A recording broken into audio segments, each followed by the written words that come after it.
Bienvenue dans cette nouvelle édition du QG News. Au sommaire de l'actualité, la communauté économique des États de l'Afrique de l'Ouest annule sa visite au Burkina Faso après l'adoption de la charte de la transition, document approuvé par les militaires au pouvoir qui ne prévoit pas le retour à l'ordre constitutionnel avant 2025.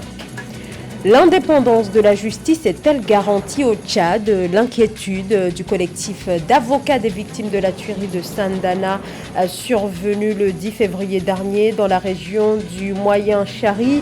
Nous n'avons aucune information sur aucune inculpation, regrette le groupe d'avocats.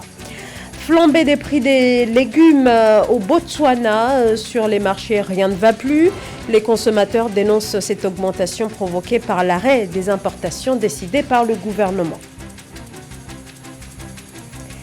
Le président par intérim du Burkina Faso, Paul-Henri Damiba, a approuvé ce samedi un nouveau gouvernement, une équipe composée de 25 ministres.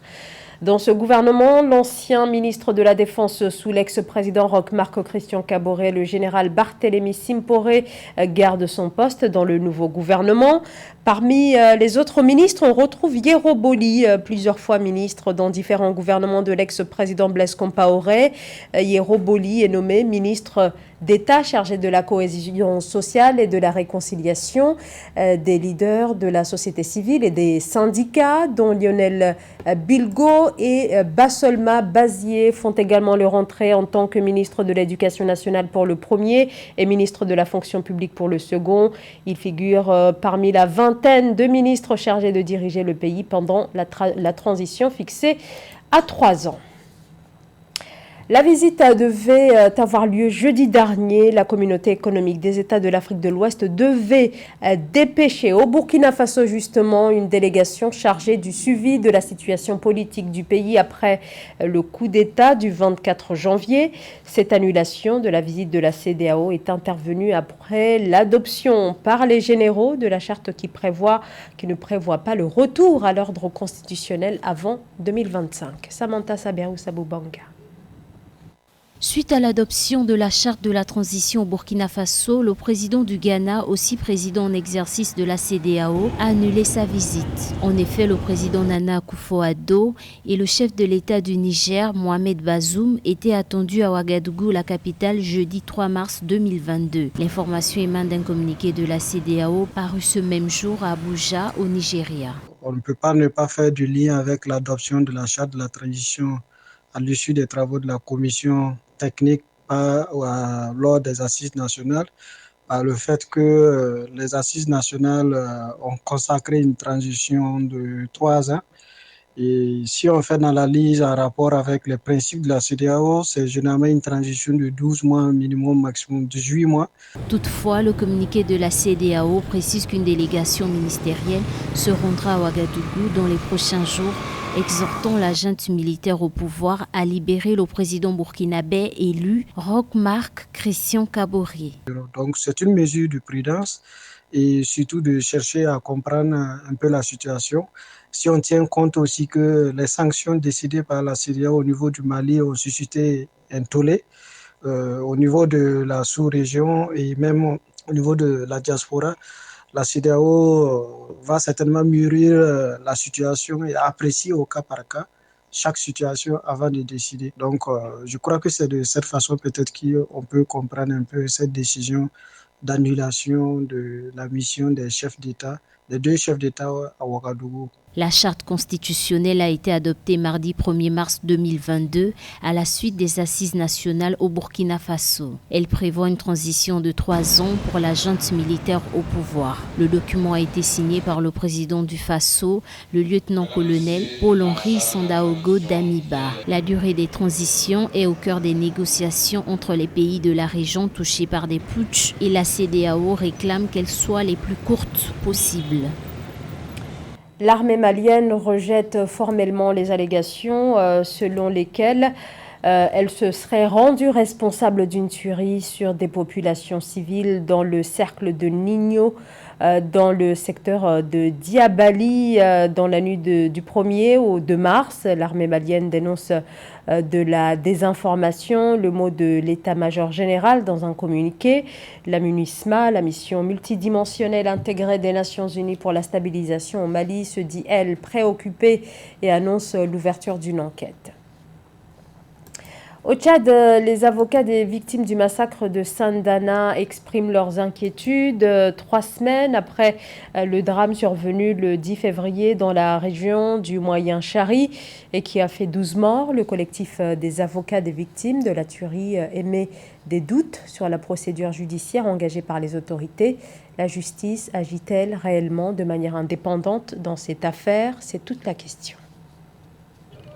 Le 10 février 2022, dans la région du Moyen Chari au Tchad, un groupe d'éleveurs accusant des paysans d'avoir ôté la vie à l'un des leurs s'était rendu dans le village voisin Sandana, faisant 12 victimes à leur tour. Une mission gouvernementale est allée sur les lieux, donnant suite à la mise en place d'une commission d'enquête.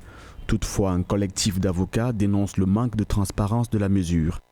Jusqu'au moment où je vous parle, nous n'avons aucune information sur aucune inculpation. Nous avons écouté que les personnes sont inculpées par quel tribunal, qui a quelle compétence, par rapport à quelle infraction, nous ne le savons pas. Nous savons simplement que les plaintes des parties civiles ont été déposées par nos soins.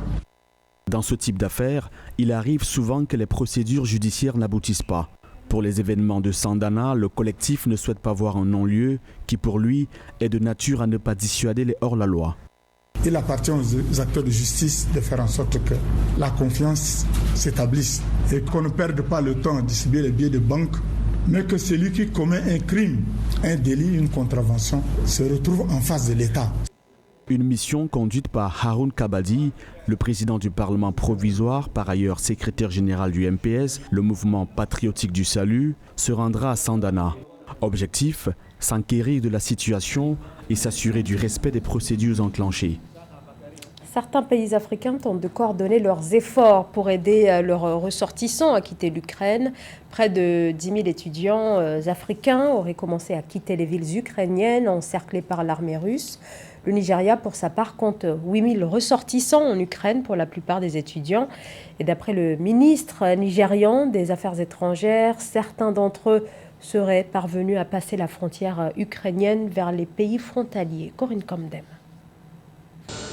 Le premier groupe d'évacués nigérians fuyant l'invasion russe de l'Ukraine est arrivé à l'aéroport international Nnamdi Azikiwe d'Abuja ce vendredi 4 mars.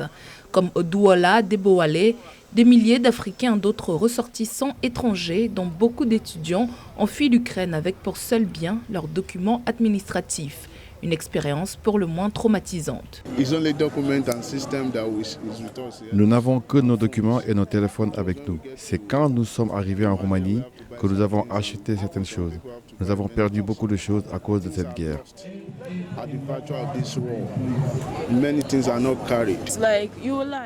C'est ta vie. Même s'il faut tout recommencer à zéro, peu importe. Je suis en vie et c'est ce qui m'importe. Quant à mes parents, oui, c'est un investissement perdu, mais ils se soucient plus du fait que je sois en vie. En effet, les réfugiés affluent aux frontières ukrainiennes depuis le début, le 24 février dernier, de l'invasion russe. Cependant, ils ne seraient pas traités de la même manière à leur arrivée, selon des témoignages de ressortissants africains et moyen-orientaux. Beaucoup d'entre eux ont dénoncé le racisme dont ils font l'objet au moment de tenter de quitter le pays.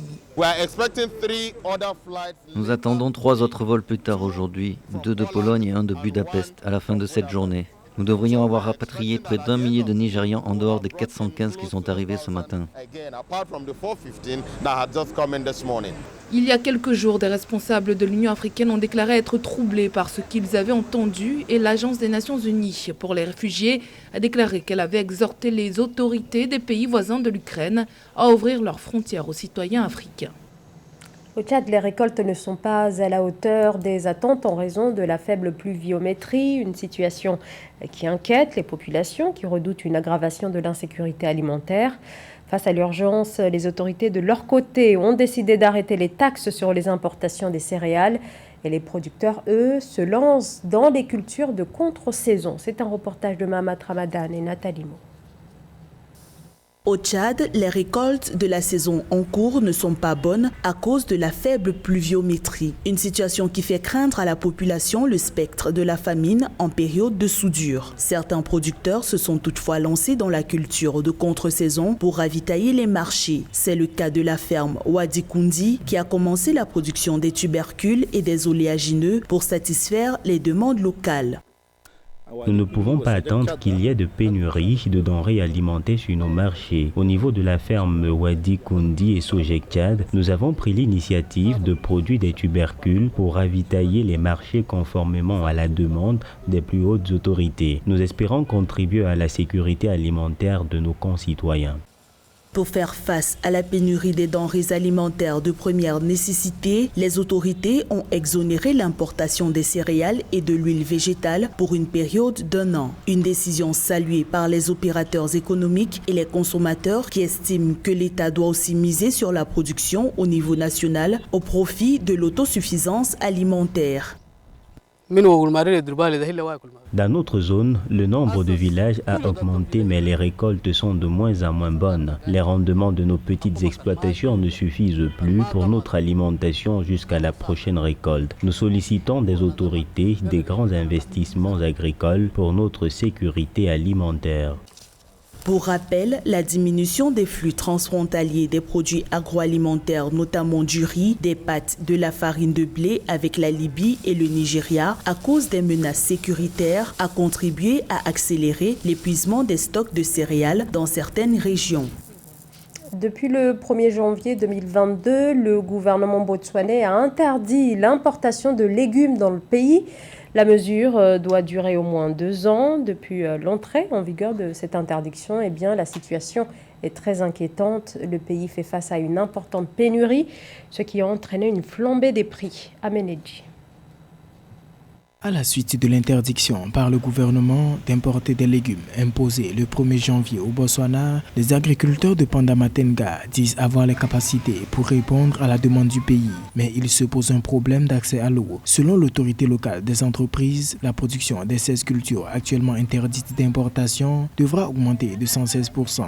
Le Botswana a adopté une mesure protectionniste qui vise à protéger son économie locale et sa production locale en taxant l'importation de produits, notamment agricoles, venant de l'Afrique du Sud. Je pense que cette mesure va conduire le Botswana à développer sa production locale et surtout le Botswana sera limité par rapport à certaines contraintes, non seulement le développement de sa productivité et aussi le fait de rendre son agriculture un peu plus efficiente avec une recherche de fourniture d'eau. Les pommes de terre représentent l'une des cultures les plus indisponibles en bonne quantité, qualité et prix au Botswana. En plus des tomates et des oignons, elles représentent 53% des importations agricoles totales, chiffrées à environ 100 millions de pesos, principalement approvisionnées par l'Afrique du Sud. L'idée est intéressante afin non seulement de développer local, mais aussi permettre aux agriculteurs d'augmenter leur production et développer l'emploi local. Encore une fois, je pense qu'il est aussi nécessaire d'ouvrir, dans un contexte où on a mis en place la ZLICLAF, d'ouvrir le marché. Donc je pense que c'est un équilibre qu'il faut avoir entre les deux pour avoir une économie qui soit résiliente. Tous les espoirs semblent reposer sur le programme de transfert d'eau dans le cadre du projet de développement agro-commercial intégré du Zambèze. Il consiste à puiser environ 500 millions de litres cubes d'eau chaque année dans la rivière Chobé et à construire un pipeline traversant Pandamatenga et d'autres régions à l'est, au nord et éventuellement au sud du Botswana. C'est la fin de ce journal. Merci de votre fidélité. L'information continue sur Africa 24.